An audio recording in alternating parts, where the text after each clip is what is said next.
हरे कृष्णा दोस्तों। बरसाना में चैतन्य महाप्रभु के 6 शिष्यों में से एक हैं जीव गोस्वामी। एक बार श्री रूप गोस्वामी भ्रमण करते समय अपने शिष्य जीव गोस्वामी के यहाँ बरसाना आए। जीव गोस्वामी ठहरे फक्कड़ साधु।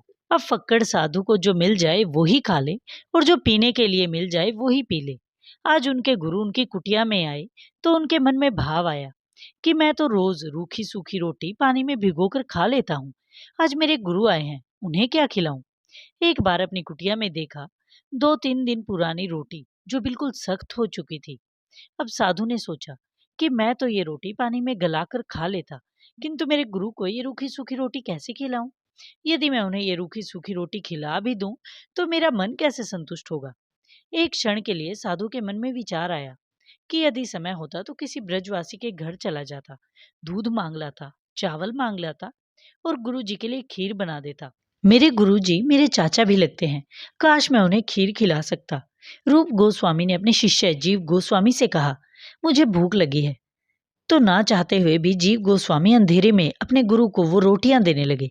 जीव गोस्वामी की आंखों से आंसू बह रहे थे। तब रूप गोस्वामी ने पूछा, तू क्यों रो रहा है? हम तो साधु है ना, जो मिल जाता है वही खा लेते हैं।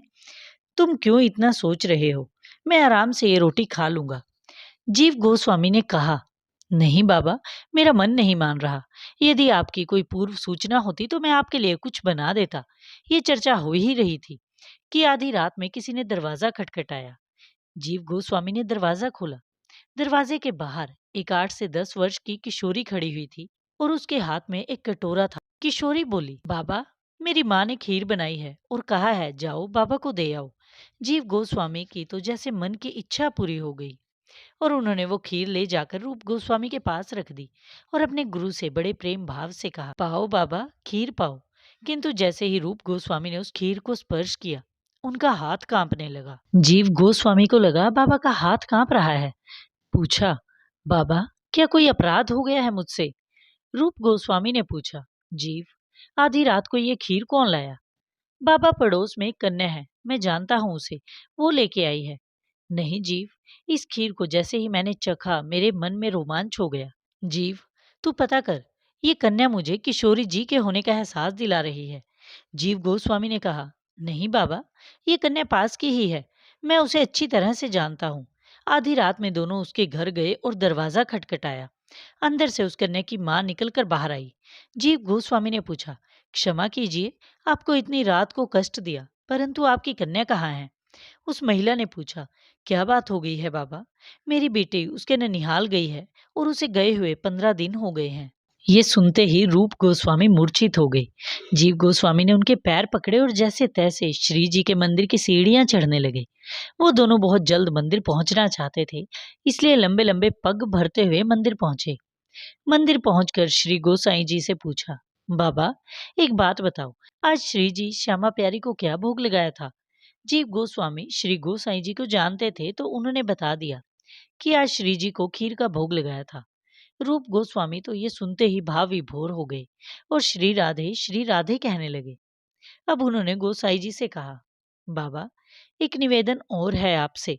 हालांकि ये मंदिर की परंपरा के विरुद्ध है कि एक बार जब श्री जी को शयन करा दिया जाए तो उनकी लीला में जाना अपराध है, और मैं ये भी मानता हूँ कि ये अपराध है, किंतु फिर भी आप केवल एक बार ये बता दीजिए कि जिस पात्र में भोग लगाया था वो पात्र कहाँ रखा है, वो पात्र वहां रखा है या नहीं। गोसाई जी मंदिर के पट खोलते हैं और देखते हैं कि वहां पर वो पात्र नहीं है। गोसाई जी बाहर आते हैं और कहते हैं कि वहां पर वो पात्र है ही नहीं। पता नहीं क्या बात हो गई है। रूप गोस्वामी जी ने अपना दुपट्टा हटाया और वो चांदी का पात्र दिखाया और बोले, बाबा, कहीं ये वही पात्र तो नहीं है? गोसाई जी आश्चर्यचकित होकर बोले, हाँ बाबा, यही पात्र तो है वो। रूप गोस्वामी जी ने कहा, श्री राधा रानी 300 सीढ़ियां उतरकर मुझे खीर खिलाने आई थी।